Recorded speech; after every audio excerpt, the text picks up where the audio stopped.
વાલીઓ માટે ચેતવણીરૂપ ઘટના. વડોદરામાં ચાલુ વાને 2 વિદ્યાર્થીનીઓ ધડામ કરીને નીચે પડી જાય. જો તમારા બાળકો સ્કૂલ વાનમાં સ્કૂલે જતા હોય તો ચેતી જજો, કેમ કે વડોદરાના આ દ્રશ્યો તમને હચમચાવી નાખશે. આ દ્રશ્યો નિહાળ્યા બાદ તમે બીજી વાર તમારા બાળકને સ્કૂલ વાનમાં મોકલશો નહીં. દરેક શહેરમાં સ્કૂલ વાન ચાલકો 2 પૈસા વધુ કમાવા માટે ઘેટા બકરાની જેમ ક્ષમતા કરતા વધુ વિદ્યાર્થીઓ બેસાડી બાળકોના જીવ સાથે રમત રમી રહ્યા છે. ત્યારે વડોદરા શહેરમાં સ્કૂલ વાનમાંથી 2 વિદ્યાર્થીનીઓ પટકાઈ જતા હાહાકાર મચી ગયો છે. રસ્તા પર પટકાવાથી બાળકીઓ ઇજાગ્રસ્ત પણ થઈ. આ સમગ્ર ઘટના સીસીટીવીમાં કેદ થઈ. સીસીટીવીમાં જોઈ શકાય છે કે પૂરપાટ ઝડપે વાન જઈ રહી છે ત્યારે જ અચાનક વાનનો પાછળનો દરવાજો ખુલી જાય છે અને તેમાંથી 2 વિદ્યાર્થીનીઓ વાનના પાછળના દરવાજાથી નીચે પટકાઈ જાય છે. બાળકીઓ નીચે પડતા જ આસપાસથી લોકો એકત્ર થઈ જાય છે અને બાળકીને ઊભી કરે છે, પરંતુ સ્કૂલ વાનનો ચાલક તો પૂરપાટ જતો જ રહે છે. આ વિડીયો વાયરલ થયા બાદ પોલીસ અને આરટીઓ દોડતું થયું અને સ્કૂલ વાન ચાલકની અટકાયત કરી લેવામાં આવી છે. વાહન ચાલક પ્રતિક પઢિયારની ટ્રાફિક પોલીસે અટકાયત કરી છે. વાહન ચાલકના કહેવા પ્રમાણે બાળકીઓએ દરવાજો ખોલી નાખ્યો હતો. આ વાહન ચાલક પાસે આરટીઓ પરમિશન પણ ન હતી. ત્યારે સવાલ છે કે સુરક્ષાના નામે હમણાં સરકાર સામે બાયો ચડાવનારા સ્કૂલ વાહન ચાલકો, શું તમે કોઈના વહાલ સોયાને મોતનો કોન્ટ્રાક્ટ લીધો છે કે શું? સુરક્ષાના નામે તપાસના નાટક કરતું તંત્ર શું ફાયર સેફટીની ચકાસણી કરી સંતોષ માને છે? વાહનના દરવાજા ખુલ્લા છે કે બંધ તેની ચકાસણી કરવાની જવાબદારી કોની છે? પાલનપુરમાં યુવતી ટ્રેક્ટર સાથે ધડાકાભેર અથડાઈ. જુઓ ખતરનાક દ્રશ્યો. બનાસકાંઠાના પાલનપુરમાં એક વિદ્યાર્થીનીએ એક્ટિવા પરથી કાબુ ગુમાવ્યો હતો. પાલનપુર માર્કેટ યાર્ડમાં યુવતી ધડાકાભેર ટ્રેક્ટર સાથે અથડાઈ હતી. યુવતીને ઈજા પહોંચતા હોસ્પિટલે ખસેડવામાં આવી. દ્રશ્યોમાં જોઈ શકાય છે કે પાલનપુર યાર્ડમાં એક ટ્રેક્ટર જઈ રહ્યું છે ત્યારે સામે એક યુવતી એક્ટિવા લઈને પૂરપાટ આવી રહી છે. પૂરપાટ આવતી યુવતીએ એક્ટિવા પરથી કાબુ ગુમાવતા સીધી ધડાકાભેર ટ્રેક્ટર સાથે અથડાઈ છે. ટ્રેક્ટર ચાલક કંઈ સમજે તે પહેલા જ ટ્રેક્ટરની સાથે અથડાયેલી યુવતી ટ્રેક્ટરના વ્હીલની નીચે આવી જાય છે. આસપાસથી લોકો દોડી આવે છે અને યુવતીને સાઈડમાં ખસેડે છે. આ બાજુ લખતર વિરમગામ હાઈવે પર ગમખ્વાર અકસ્માત સર્જાયો. ટ્રક અને બાઇક વચ્ચે અકસ્માતમાં 3ના મોત થયા. ટ્રકે બાઇકને અડફેટે લેતા અકસ્માત થયો હતો. આખી રાત ઈ બાઇક ચાર્જિંગમાં રાખતા ફાટ્યું. એક દીકરીનું મોત, ઘર વળીને ખાક. જો તમે ઈ બાઇક આખી રાત ચાર્જિંગમાં મૂકતા હોવ તો ચેતી જજો. સુરતના લિંબાયત ઝોન વિસ્તારમાં આવેલા લક્ષ્મી પાર્ક રો હાઉસ સોસાયટીના એક મકાનમાં ચાર્જિંગમાં રહેલું ઈ બાઇક બ્લાસ્ટ થતા ગેસ સિલિન્ડર પણ ફાટ્યો, જેનાથી વિકરાળ આગ લાગી. નીચે લાગેલી આગ ઉપરના માળ સુધી પહોંચતા એક પરિવારના 5 સભ્યો ફસાયા, જેમાં પરિવારની મોટી દીકરી ભડથું થઈ જતા તેનું મોત થયું છે. આ દીકરી આગ લાગી હોવાની જાણ થતાં જ માતા પિતાને બચાવવા ગઈ હતી. જો કે ધુમાડામાં ગુંગળાઈને તે ઢળી પડી. ત્યારબાદ આગની ઝપેટમાં આવી જતા તે ભડથું થઈ ગઈ. તપાસમાં સામે આવ્યું કે એક ઈ બાઇકને ચાર્જિંગમાં મૂકવામાં આવ્યું હતું. આખી રાત આ ઈ બાઇક ચાર્જિંગમાં હોવાથી ગરમ થઈ ગયું અને ત્યારબાદ તેમાં ધડાકા સાથે આગ ફાટી નીકળી. આગ લાગ્યા બાદ નજીકમાં જ એક બીજું બાઇક પણ હતું, જેમાં પેટ્રોલ હોવાથી આગ વધુ પ્રસરી અને નજીકમાં રહેલા એક સિલિન્ડર સુધી પહોંચી ગઈ. આગની ઝપેટમાં આવતા આ ગેસ સિલિન્ડર ફાટ્યું હતું. ત્યારબાદ આગે વિકરાળ સ્વરૂપ ધારણ કરીને ગ્રાઉન્ડ ફ્લોર પર આવેલી હાર્ડવેરની દુકાનમાં આગ પ્રસરી. આ હાર્ડવેરની આખી દુકાન આગની ઝપેટમાં આવી ગઈ અને આગ પહેલા માળ સુધી પહોંચી ગઈ. સવારમાં બ્લાસ્ટના 2 ધડાકાના કારણે આખી સોસાયટીની ઊંઘ ઉડી ગઈ. ફાયર વિભાગને પણ જાણ કરવામાં આવી. ત્યારબાદ જેટલા લોકોને બચાવી શકાય તે તમામ લોકોને બચાવવાનો પ્રયાસ પણ કરવામાં આવ્યો. ફાયર વિભાગ દ્વારા 4 વ્યક્તિને રેસ્ક્યુ કરીને નીચે લાવવામાં આવ્યા હતા, જ્યારે મહિમાને સળગી ગયેલી હાલતમાં બહાર લાવવામાં આવી. તેમજ દોલારામને પણ હાથ અને પગમાં સળગી ગયેલી હાલતમાં લાવવામાં આવ્યા હોવાથી તેઓને તાત્કાલિક 108માં સ્મીમેર હોસ્પિટલ ખસેડવામાં આવ્યા. બ્લાસ્ટના કારણે એક દિવાલ પણ તૂટી ગઈ, દરવાજો પણ તૂટી ગયો. અંદર બાઇક અને હાર્ડવેરની દુકાનનો તમામ સામાન પણ વેરવિખેર થઈ ગયો. આ બાજુ મહીસાગરના ભાણપુરમાં મકાનમાં આગ લાગી. આગમાં ઘરનો સામાન બળીને ખાખ થયો. 2 મકાન આગની ઝપેટમાં આવતા દોડધામ મચી ગઈ હતી. એક વ્યક્તિ સહિત પશુઓનો પણ આબાદ બચાવ થયો છે. વડોદરામાં નીટ અને નેટ મુદ્દે એનએસયુઆઈનો ચક્કાજામ. ટીંગાટોળી કરીને 10ની અટકાયત કરી.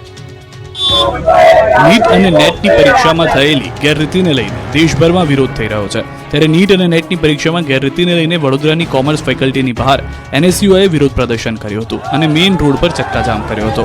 વડોદરા શહેરની કોમર્સ મેઇન બિલ્ડિંગ ખાતે એનએસયુઆઈના કાર્યકરો એકત્ર થયા હતા અને નીટ અને નેટની પરીક્ષામાં થયેલી ગેરરીતિને લઈને ભારે સૂત્રોચ્ચાર કરીને વિરોધ પ્રદર્શન કર્યું હતું. એનએસયુઆઈના કાર્યકરોએ રોડ પર ચક્કાજામ કરી દીધો હતો અને કાર્યકરો બસ પર ચડી ગયા હતા. જેના પગલે મેઇન રોડ પર એક તબક્કે ચક્કાજામના દ્રશ્યો સર્જાયા હતા. NSUIના કાર્યકરો રોડ પર સૂઈ ગયા હતા અને ભારે સૂત્રોચ્ચાર કર્યા હતા, જેથી ત્યાં હાજર સયાજીગંજ પોલીસે કાર્યકરોને પકડવાના પ્રયાસ શરૂ કર્યા હતા. જોકે કાર્યકરોએ એકબીજાને પકડીને સાંકળ બનાવી લીધી હતી, જેથી પોલીસના પ્રયત્નો છતાં કાર્યકરો છૂટા પડી ન રહ્યા, જેથી પોલીસને પરસેવો પડી ગયો. ભારે જહેમત બાદ પોલીસે કાર્યકરોને છૂટા પાડ્યા અને ટીંગાટોળી કરીને 10 જેટલા કાર્યકરોની અટકાયત કરી હતી. NSUI આ મુદ્દે CBI તપાસની માંગ કરી છે. 3 જિલ્લામાં દબાણકર્તાઓ પર તવાઈ ચાલ્યું દાદાનું બુલડોઝર. સાવરકુંડલા શહેરમાં પાલિકા અને વહીવટીતંત્ર દ્વારા ડિમોલિશન હાથ ધરવામાં આવ્યું હતું. આ ઝુંબેશમાં દુકાનો, કેબિનોમાં આગળ ઓટલા, છાપરાઓના દબાણો વહીવટીતંત્ર દ્વારા દૂર કરવામાં આવ્યા હતા. મહુવા અમરેલી રોડ, રિદ્ધિ સિદ્ધિ ચોકથી હાદસણી રોડ, જૂના બસ સ્ટેન્ડથી જેસર રોડના મુખ્ય માર્ગો પર દબાણો દૂર કરવાની કાર્યવાહી કરવામાં આવી. ટ્રાફિકને નડતરરૂપ ગેરકાયદેસર ઓટલા, છાપરા, કેબિનો, ગાયમી રેકડીઓનું દબાણ દૂર કરવાની કામગીરી હાથ ધરવામાં આવી. મોટાભાગના લોકોએ સ્વેચ્છાએ જ કરેલા દબાણ દૂર કર્યા હતા. જે લોકોએ આવા દબાણો દૂર કર્યા નહોતા તેમના દબાણ તંત્ર દ્વારા બુલડોઝરથી દૂર કરવામાં આવ્યા હતા. તો ભાવનગરમાં પણ મનપા ફરી વખત એક્શનમાં આવ્યું છે. મહાનગરપાલિકાના એસ્ટેટ વિભાગ દ્વારા સુભાષનગર વિસ્તારમાં કંસારા કાંઠે આવેલા ગેરકાયદેસર બાંધકામ હટાવવામાં આવ્યા. કંસારા કાંઠે આવેલ અનેક ગેરકાયદેસર નાના મોટા મકાનો પર બુલડોઝર ફરી વળ્યું. તો જામનગરમાં પણ ચાલ્યું દાદાનું બુલડોઝર. જર્જરિત 1404 આવાસનું ડિમોલિશન શરૂ કરાયું. 2000માં બનેલા અંધશ્રમ અટક પાસે લોકર નંબર 71 અને 72ના 24 મકાન તોડી પડાયા. ડિમોલિશન પહેલા આવાસના રહેવાસીઓએ હોબાળો મચાવ્યો, જો કે મહાનગરપાલિકાની એસ્ટેટ શાખા દ્વારા કામગીરી રોકી ન હતી. પાટડીની કેનાલમાં ગાબડું પડતા ખેતરો ખેદાન મેદાન. ખેતરો પાણીથી લથબથ, પાકની પાણીમાં સમાધિ, ખેદાન મેદાન ખેતરો અને કેનાલમાં ભ્રષ્ટાચારનું ગાબડું. બરબાદીના આ દ્રશ્યો છે સુરેન્દ્રનગરના પાટડી તાલુકાના માલવણથી પીપળી ગામ તરફ જતી માઇનોર કેનાલમાં ભ્રષ્ટાચારનું ગાબડું પડ્યું હતું. મોરબી અને માળિયા બ્રાન્ચ કેનાલમાં પાણી છોડવામાં આવતા પીપળી તરફની માઇનોર કેનાલમાં ગાબડું પડ્યું છે. કેનાલમાં ગાબડું પડતા આસપાસના ખેતરોમાં પાણી ફરી વળ્યા છે. કેનાલમાં ગાબડું પડતા ખેડૂતોના પાકનું ધોવાણ થઈ ગયું છે. ખેડૂતો માટે કેનાલ આશીર્વાદરૂપ બનવાને બદલે અભિશાપરૂપ બની હતી. વારંવાર કેનાલ કઠણાઈ સર્જતા ખેડૂતોમાં ભારે રોષ ફેલાયો છે.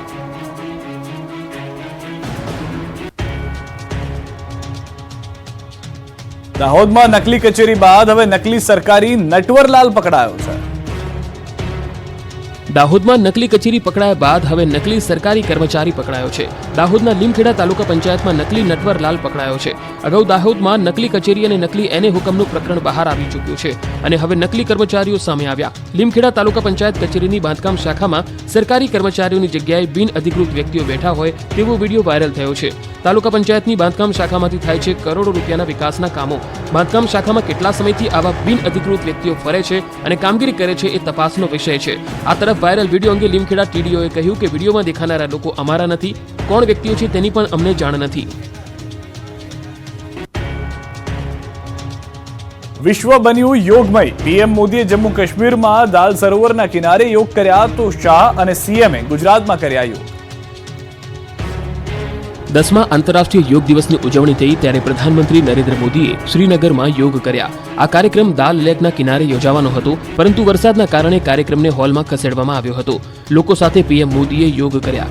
યોગ અભ્યાસ બાદ PM મોદીએ દાલ સરોવર પાસે સ્થાનિકો સાથે સેલ્ફી પણ લીધી હતી.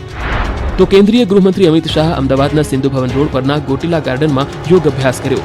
આંતરરાષ્ટ્રીય યોગ દિવસ નિમિત્તે હર્ષ સંઘવી પણ જોડાયા હતા. તો મુખ્યમંત્રી ભૂપેન્દ્ર પટેલે બનાસકાંઠાના સરહદીય વિસ્તાર અને ભારત પાકિસ્તાન સરહદને અડીને આવેલા નડાબેટમાં યોગ અભ્યાસ કર્યો. રાજ્યકક્ષાના યોગ દિવસની ઉજવણીમાં વિધાનસભા અધ્યક્ષ શંકર ચૌધરી પણ હાજર રહ્યા.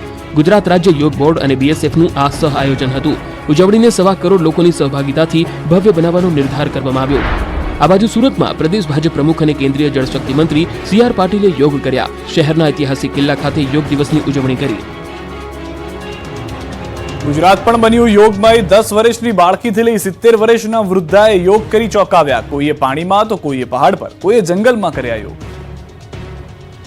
વિશ્વ યોગ દિવસ નિમિત્તે ગુજરાત યોગમય બન્યું હતું. ત્યારે રાજકોટમાં સતત 6ઠ્ઠા વર્ષે એક્વા યોગાનું આયોજન કરવામાં આવ્યું હતું. રાજકોટના જીજાબાઈ સ્વિમિંગ પુલ પર 50 બહેનોએ પાણીમાં યોગા કર્યા હતા. 10 વર્ષની દીકરીથી લઈ 70 વર્ષના વૃદ્ધોએ એક્વા યોગામાં ભાગ લઈ પાણીમાં યોગ કર્યા હતા. આ બાજુ રાજકોટ મહાનગરપાલિકાએ 5 સ્થળોએ ઉજવણી કરી. હજારો લોકો જોડાયા. રાજકોટમાં માતા એવી પુત્રીનું સૂત્ર ચરિતાર્થ કરતો કિસ્સો આંતરરાષ્ટ્રીય યોગ દિવસ અંતર્ગત સામે આવ્યો. રાજકોટમાં રહેતી માત્ર 2.5 વર્ષની રુદ્રી પોપટ નામની બાળકીના યોગાસનને જોઈ સૌ કોઈ આશ્ચર્યચકિત થઈ ગયા. બાળકી વિવિધ 15 થી વધુ યોગાસન કરે છે. તો હિંમતનગરના સ્વિમિંગ પુલમાં 100 થી વધુ લોકોએ યોગ કર્યા. અંડરવોટર યોગ મહેન્દ્રસિંહ દ્વારા શીખવવામાં આવ્યા હતા. જામનગરમાં રિલાયન્સ ઇન્ડસ્ટ્રીઝ દ્વારા આંતરરાષ્ટ્રીય યોગ દિવસની ઉજવણી કરાઈ. શહેરમાં દિવ્યાંગ અને મનોદિવ્યાંગ બાળકોએ યોગ કર્યા. આંતરરાષ્ટ્રીય યોગ દિવસ નિમિત્તે 150 કરતા વધુ બાળકો અને વાલીઓએ ઉપયોગી આસનો અને યોગ અભ્યાસ કર્યો હતો. આ બાજુ પોરબંદરની ચોપાટી ખાતે જિલ્લા કક્ષાના 10મા આંતરરાષ્ટ્રીય યોગ દિવસની ઉજવણી કરવામાં આવી હતી. પોરબંદરના પૂર્વ ધારાસભ્ય બાબુ બોખીરિયા, જિલ્લા કલેક્ટર કેડી લાખાણી સહિતના અધિકારીઓ તેમજ મોટી સંખ્યામાં યોગ પ્રેમીઓ ઉપસ્થિત રહ્યા. સ્કૂલ કોલેજના વિદ્યાર્થીઓ, મહાનુભાવો, અધિકારીઓ અને કર્મચારીઓએ યોગ કર્યા. આંતરરાષ્ટ્રીય યોગ દિવસ નિમિત્તે કચ્છના રોગાન કારીગરે 400 વર્ષ જૂની કળાથી બનાવ્યો યોગ દિવસનો લોગો. વિશ્વભરમાં આંતરરાષ્ટ્રીય યોગ દિવસની ઉજવણી કરવામાં આવી ત્યારે કચ્છના રોગાન કારીગર દ્વારા આંતરરાષ્ટ્રીય યોગ દિવસની લોગોની કૃતિ તૈયાર કરવામાં આવી છે.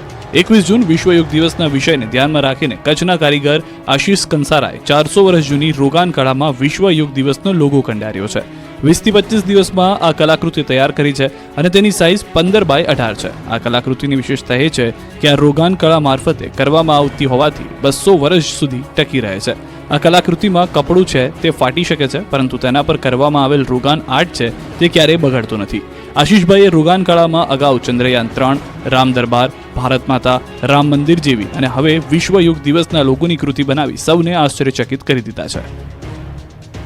અમદાવાદની 147મી રથયાત્રા પહેલા આગામી 22 તારીખે ભવ્ય જળયાત્રા યોજાશે. તૈયારીઓ શરૂ. ભગવાન જગન્નાથજીની सांस्कृतिक पौराणिक एवं ऐतिहासिक 147મી રથયાત્રા અષાઢી સુદ બીજને 7મી જુલાઈએ રવિવારના રોજ નીકળશે. રથયાત્રા મહોત્સવ પૂર્વેનો અતિ મહત્વપૂર્ણ જળયાત્રા મહોત્સવ તારીખ 22મી જૂન શનિવારના રોજ નીકળશે. આ વખતે મહોત્સવના મુખ્ય અતિથિ જગતગુરુ કેવલ જ્ઞાન પીઠાધીશ અને અખિલ ભારતીય સંત સમિતિના રાષ્ટ્રીય અધ્યક્ષ અવિચલ દેવાચાર્યજી મહારાજ જળયાત્રામાં ઉપસ્થિત રહેવાના છે. જગન્નાથજી મંદિરેથી શોભાયાત્રા સાબરમતી નદીના સોમનાથ ભૂદરના આરે ગંગા પૂજન કરવા નીકળશે. પૂજન બાદ નદીએથી 108 કળશમાં જળ ભરી મંદિરમાં લાવી ભગવાન જગન્નાથજીની ષોડશોપચાર પૂજન વિધિ કરી મહાજળાભિષેક કરવામાં આવશે. તે પછી શ્રી ગણેશજીના સ્વરૂપમાં ભગવાન શ્રી જગન્નાથજીના અતિ વિશિષ્ટ ગજવેશ શણગારના દર્શન થશે. આ જળયાત્રાને લઈને તમામ તૈયારીઓ પૂર્ણ કરી લેવામાં આવી છે. જગન્નાથ મંદિરમાં ચેકિંગ અને સફાઈ શરૂ કરાઈ છે. બોમ્બ અને ડોગ સ્ક્વોડ દ્વારા ચેકિંગ કરવામાં આવી રહ્યું છે.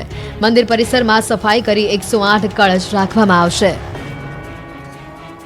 દ્વારકાધીશ જગત મંદિરમાં જ્યેષ્ઠાભિષેક ઉમટી પડ્યા ભક્તો.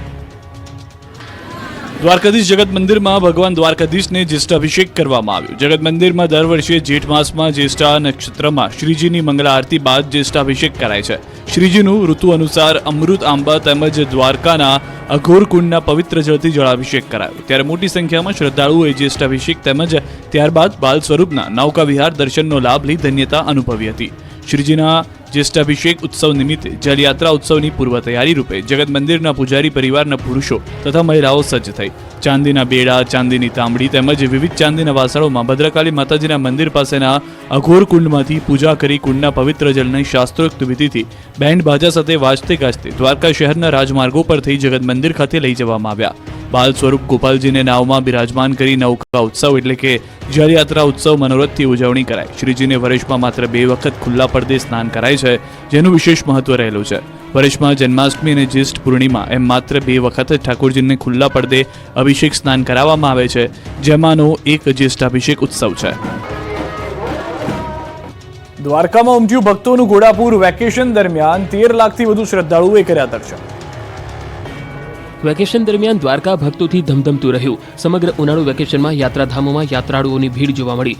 વિશ્વ પ્રસિદ્ધ યાત્રાધામ દ્વારકામાં ઉનાળુ વેકેશન દરમિયાન 13.55 લાખ લોકોએ ભગવાન દ્વારકાધીશના દર્શન કર્યા. દેશના અનેક રાજ્યોમાંથી મોટી સંખ્યામાં યાત્રિકો દ્વારકા પધાર્યા અને કાળિયા ઠાકરના દર્શન કરીને ધન્યતા અનુભવી. ઉલ્લેખનીય છે કે યાત્રાળુઓ સરળતાથી ભગવાન દ્વારકાધીશના દર્શન કરી શકે તે માટે તંત્રએ પણ યોગ્ય વ્યવસ્થા કરી હતી. વૃદ્ધો અને દિવ્યાંગ લોકો માટે સ્થાનિક વહીવટીતંત્ર દ્વારા વિશેષ વ્યવસ્થા કરવામાં આવી. આ દરમિયાન યાત્રાળુઓનો કોઈ તકલીફનો ભોગ ન બનવું પડે તે માટે દ્વારકા જિલ્લા પોલીસ વિભાગે ખાસ વ્યવસ્થા ગોઠવી. કળિયુગમાં પણ જેનો અપરંપાર મહિમા છે તેવા દ્વારકાધીશના દરબારમાં શીશ નમાવવા માટે દર વર્ષે લાખો ભક્તો જતા હોય છે. તેમાં પણ વેકેશનના માહોલમાં